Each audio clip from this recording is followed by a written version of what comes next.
Hola, cordial saludo, respetados estudiantes. Hoy es un día especial, día de Colombia, amarillo, la bandera de Colombia, día de celebración de los derechos humanos. 9 de septiembre se celebra en Colombia el Día Nacional de los Derechos Humanos. En esta ocasión les voy a contar un poco sobre algunos acontecimientos en la historia, la evolución de la historia con respecto a los derechos humanos. Iniciamos con el año 1542, con Fray Bartolomé de las Casas. En aquel entonces sacó lo que es la ley del indio. Esta ley consistía en proteger a los indígenas de aquel momento sobre la masacre y los abusos que cometían los españoles para con los indígenas. Luego, 200 años después, en el año 1794, el 19 de agosto, Antonio Nariño y algunos ilustrados criollos tradujeron la Declaración de los Derechos Humanos para Colombia, pero ocurrieron algunos incidentes debido a que a los españoles esto no les gustaba y no se pudo proclamar en algunas regiones de Colombia. Luego nos pasamos a la época de la Revolución.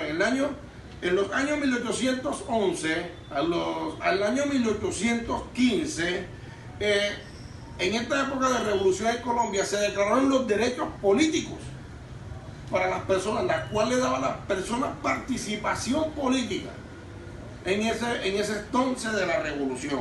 Luego nos vamos en otro punto, en el año 1820, Simón Bolívar reconoce a los indígenas como ciudadanos, también protegiendo a los indígenas y dándoles el valor que ellos se merecen, sobre todo de que ellos participaron también en esta época, en este proceso de independencia.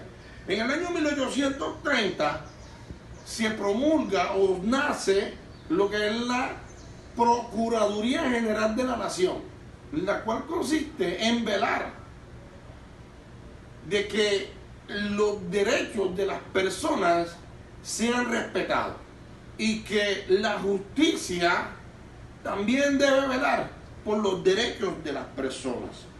Luego encontramos en la expansión de Manizales con Tomás Cipriano de Mosquera la protección de los derechos en la guerra de los años 1860 que se presentaba en Antioquia y morían algunas personas. Entonces don Cipriano de Mosquera sacó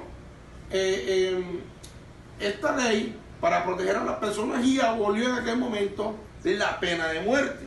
Luego nos vamos en el año 1863 con la constitución política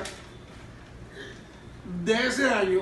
Se le dio el derecho a la gente, el derecho a las personas. Las personas tenían voz y voto, tenían libre expresión como tal. Luego, en el año 1936, se reconoce lo que es el derecho a la propiedad privada. Había que respetar la propiedad privada. Había que respetar la agricultura, la tierra, el derecho a la tierra. Por último punto, pasamos a lo que es la constitución política del año 1991, donde aquí se ven unas cantidades de artículos, todos enfatizan a la protección de las personas, que todos los derechos sean velados, que todos los derechos sean por igualdad a cada uno de nosotros, que se cumplan los derechos por parte de la fuerza pública, que se cumplan los derechos fundamentales por parte del gobierno. Pero bueno, estamos en tiempos de pandemia, en esta época de COVID-19, en masacre de los líderes sociales, pero yo confío en una Colombia justa. Así que sigan siendo felices. Edgar les dice, feliz día de los derechos humanos. Chao.